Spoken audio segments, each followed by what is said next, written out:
So, it's interesting, that song. There are songs that come to you when you're writing a song that just come. And then there are songs that you like sit there and you're trying to do the next verse and the next verse. This was a song, my writing partner and I, we wrote the musical together. And we needed a song for the lead character, who we named after my daughter, Nora. And so I thought, you know what? I'm just going to take her guitar. I picked up her guitar, walked into her bedroom, sat down, and the entire song came out. Like it just, words, music, it just came out. And I was like, I finished the song, and I was trying to get it onto the computer. And I walked out, and Scott said, do you have anything? Because usually I'll come up with a little piece, then he comes up with a piece, and I went, let me just sing. And I sang it for him, and he was just in tears. And so that has been like the centerpiece of our musical. But the reason that song came about was because the very day that Nora had her accident, she had a bit of a meltdown about her life. And she basically said to me, how can anyone expect me to know what I'm going to do with my life when I don't even know who I am yet? Which is what the play now is about, this 22-year-old phenom softball player. And so that's really true for not just a 19-year-old, but maybe even for a 67-year-old. I can say 67 for another 10 days. Or for a 55-year-old, I think you are, Dr. Joe, right? 59? Wow, you old. But you're still always going to be younger than me. I know. So, but even now, I say to myself, who am I? How many of you still sometimes look at yourself in the mirror and say, who am I? Yeah. And here's the thing. If you're not saying that, then your journey has gotten a little stale. Because frankly, we should all be saying, who am I? Every single day. Who am I today? Who am I in this moment? Because if I'll go to some of the lyrics. Give me that first slide there. The title of my talk today is, Where Am I? Now, when I gave Elizabeth the talk title, it was because she was nagging me for a talk title, and I was in some city in Slovenia, and I had no idea where I was, and I just said, you know what, the title of my talk is, Where Am I? And she said, okay. She says, well, where are you right now? I said, exactly. So the title of my talk is Where Am I? But it wasn't just because I never knew what city we were in. I just didn't. The names were alien to me. I knew when we were in Split. It was easy, Split. You know, we flew into Split. So I knew when we were in Split. I also knew when we were in Dubrovnik. Yeah, Dubrovnik was good too. The rest of them, no idea. But where am I in life? Where am I at this point in my life? So some of the lyrics from, before I know where I'm going, first I've got to find where I've been. You know, I was looking at the slides this morning. I'm going to show you a little slideshow, a couple minutes that Lissa put together from the trip. And it was interesting looking at the pictures from this perspective as opposed to when I was in the picture. There's something about looking back at where you've been that has a perspective to it that you may not have when you're standing in the middle of it.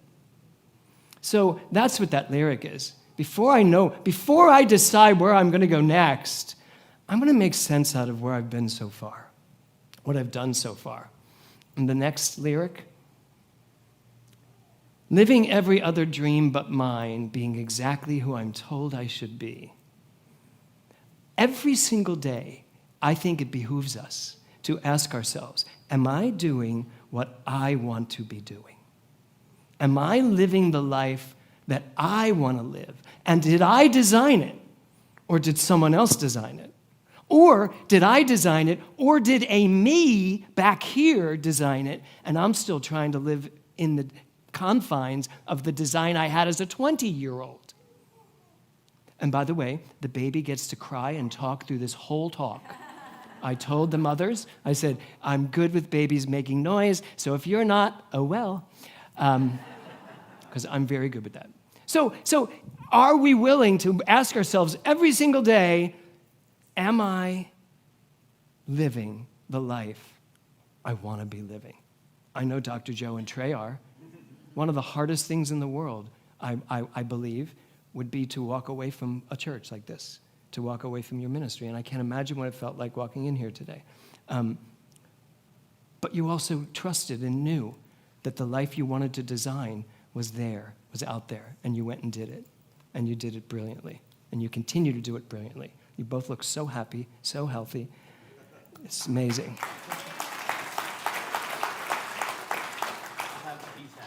Y'all have what he's having, exactly. Well, not yet. I just got here. But it's really important to ask ourselves this. Am I living my design of my life? Am I willing to change things up if I have to?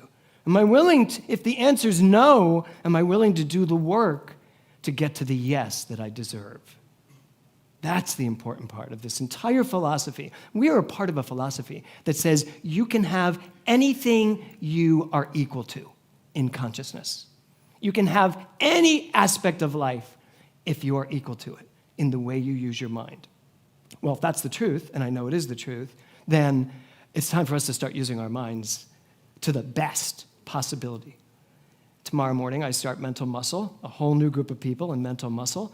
16 weeks, right, Barbara Lippert? 16 weeks of mental boot camp for you to start weeding out all these old things that don't work anymore and plugging in what it is you actually want.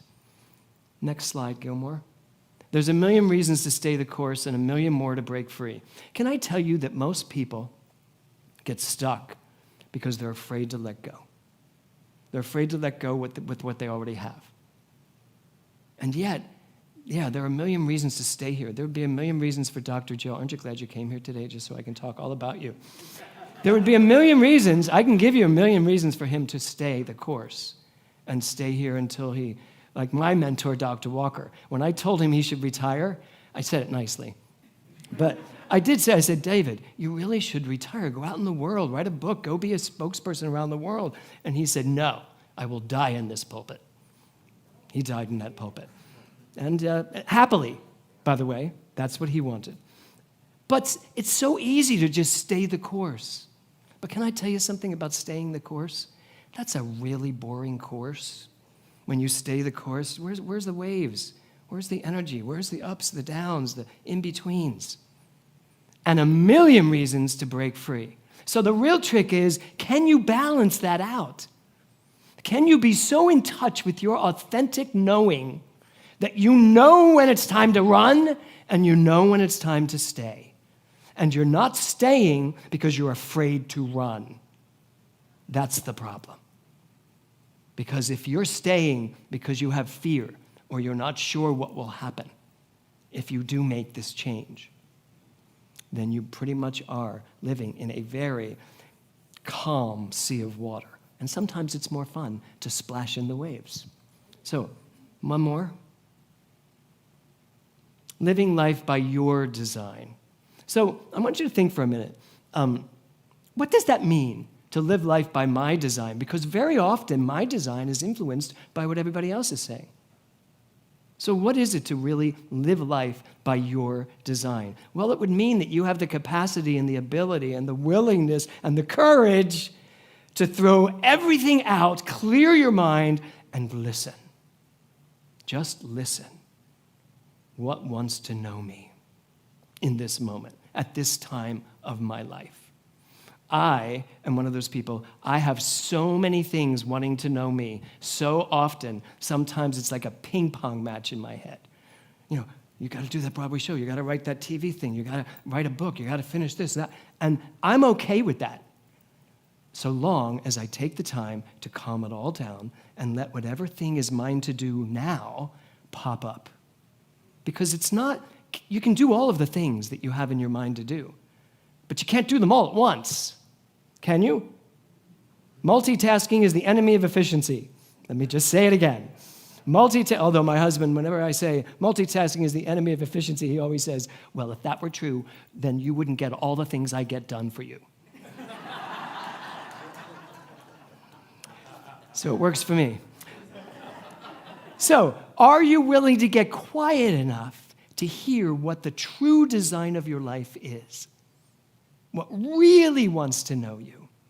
So this month, Our theme is enthusiasm. So on that little boat thing there, that's Missy. How old is Missy, Lissa? 80.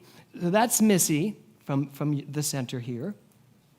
And she was in the water floating around, and I was pretending that I could stand up on that paddleboard, but I couldn't. I kept kneeling and standing and falling and kneeling and standing and falling. And finally, I was going close to Missy. I said, "Do you want to just hop on here?" I was kidding, because I didn't really think she would hop on there. But Missy, talk about enthusiasm. She was like, "Sure." And she took that little paddle, that thing she had, what are they called?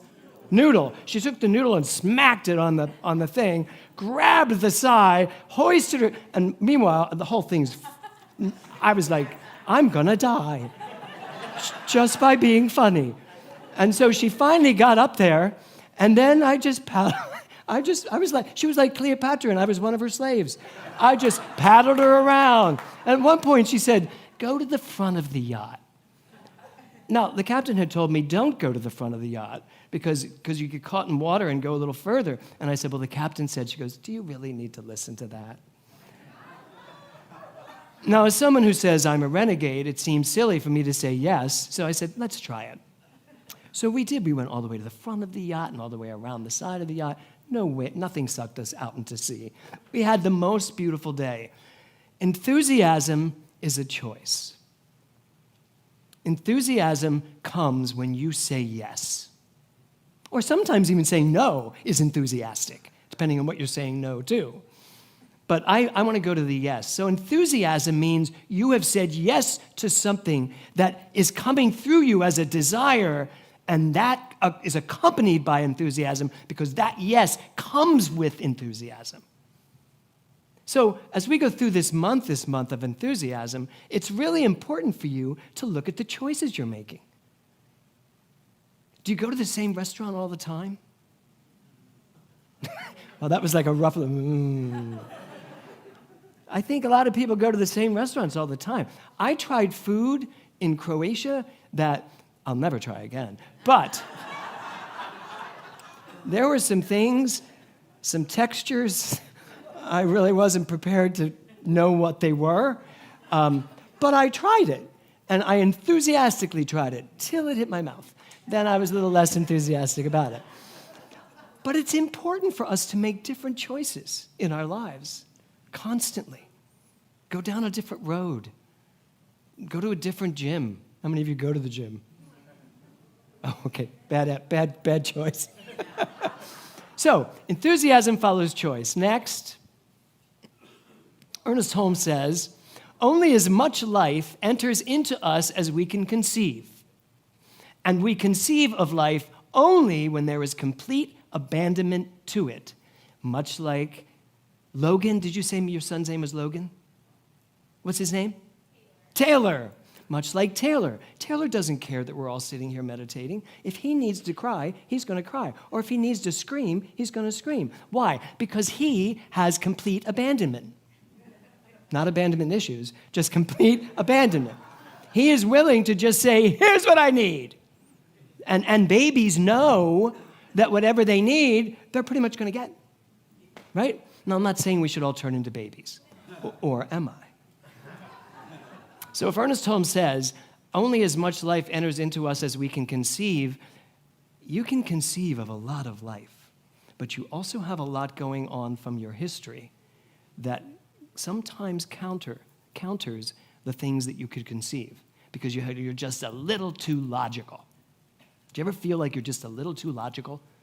I have two types of logic. There's relative logic, which means the logic I have based on everything I've learned, don't touch the fire. And then there's spiritual logic.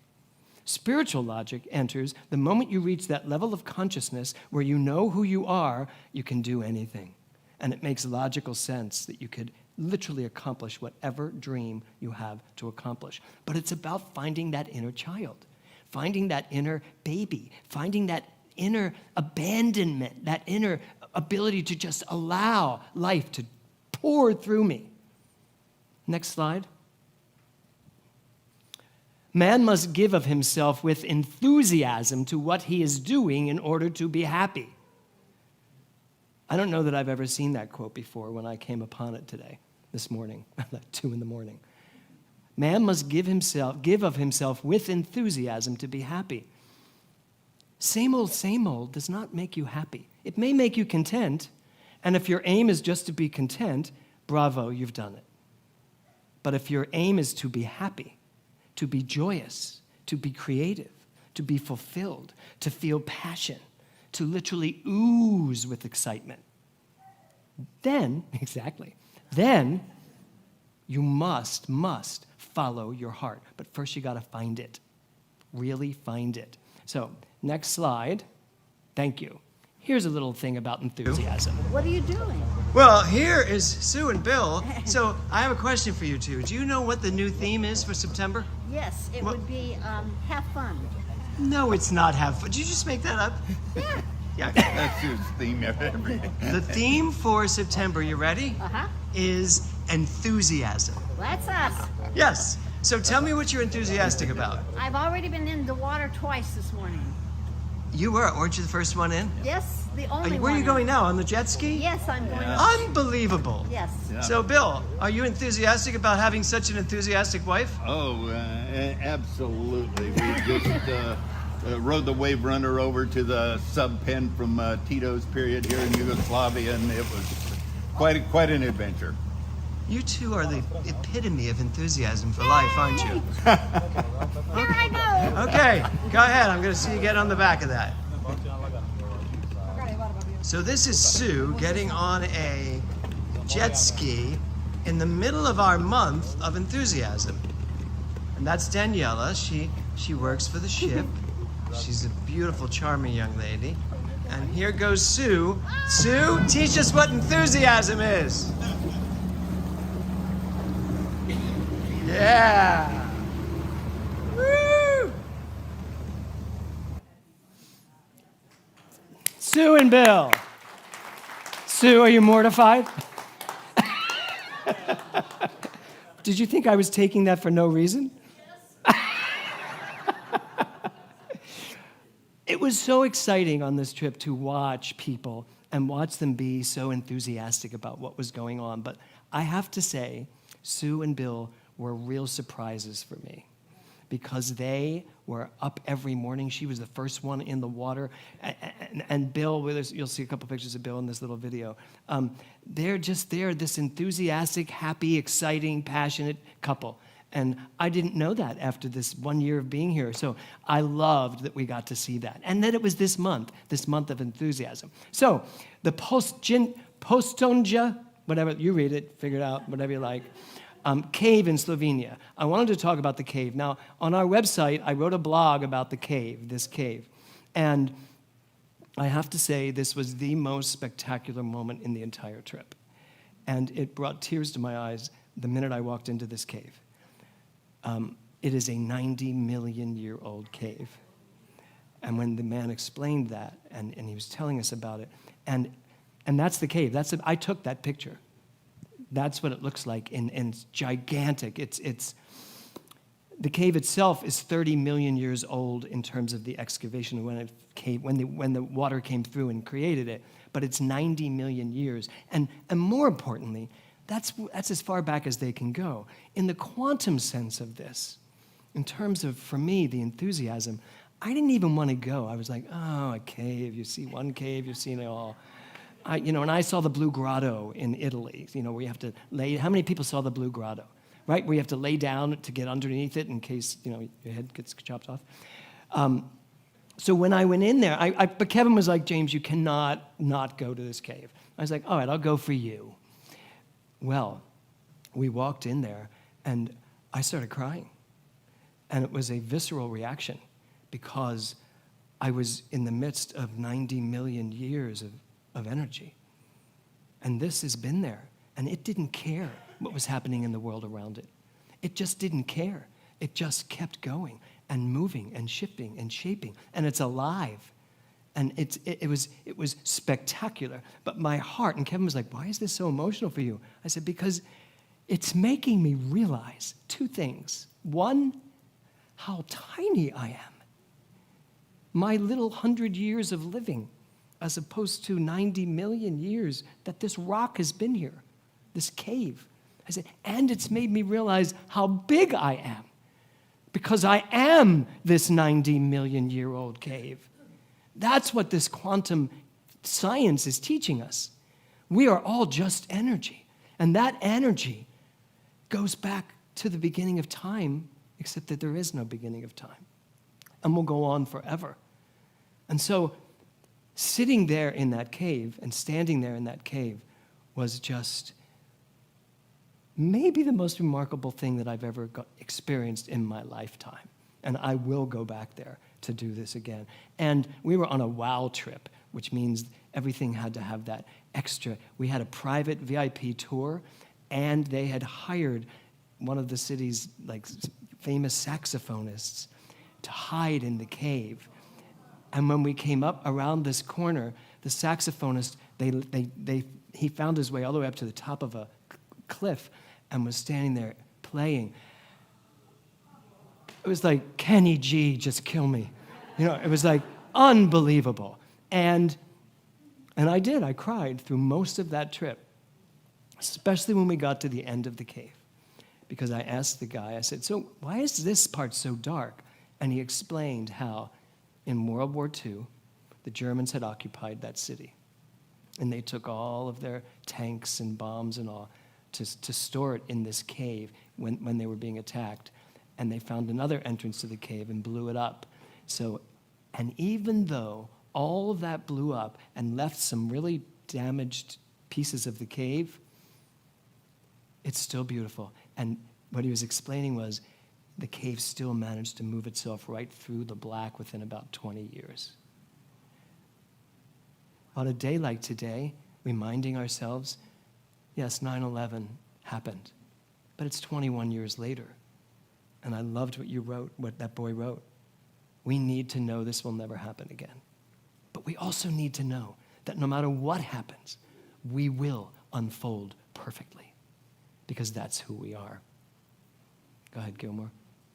So this is from Dale Carnegie. Sorry, it's so small. Today is life, the only life you are sure of. Make the most of today. Get interested in something. Shake yourself awake. Develop a hobby. Let the winds of enthusiasm sweep through you. Live today with gusto.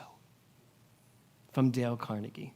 How many of you are ready to live today with gusto? I mean, really, the rest of you are like, I did gusto. It didn't work for me. You should be where I am. I'm like, who's going to live with gusto? And 3/4 of the room go up, and some people are like, nah. Come up with a better word. Live with gusto. It's your choice. So I have a little video. Lissa, stand up, Lissa. Lissa was Missy's company to Missy, and she did this video for you all to see what our trip was like.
So, what I'd like to say in conclusion is that you don't have to go to Croatia to find enthusiasm.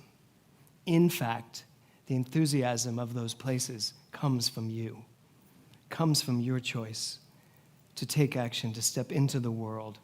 And this quote, who you are is bigger than what you do. But what you do will be much bigger when you always remember who you are. So as we move through this month of enthusiasm, I just want to offer you the opportunity to make different choices, to go different places. And I'm not saying fly all the way to the other side of the world. It might be just go to the next county and go antique shopping. Do something that makes you feel excited. In Mental Muscle, some of the directives will be to do things, to do something that day that you've never done before, or that you're going to do something good for yourself. This is the opportunity this month to really find the enthusiasm about your life. And even if you're sitting here going, you know what, I'm good the way my life is. That's great. And I say bravo. And mix it up. Mix it up. Find another great. Maybe there's another great. And I love that this 97-year-old woman is willing to do a lot of new things from what I hear. Just these, I know, right? These new exciting things. So it's yours. It's absolutely yours. What you do will be much bigger when you always remember who you are. You start by remembering who you are. It is unlimited where you can go and how your life can evolve. That's why that song came to me in one fell swoop, because it asked me the question to remember who I am, to ask myself, when I find out what it means to be me, I will then add so much more to this world than if I just stay reactive to what's coming at me. I would rather be that point at which something's coming from me than reacting to what's coming at me. You're a choice. Enthusiasm month. You with me? Yeah. Namaste.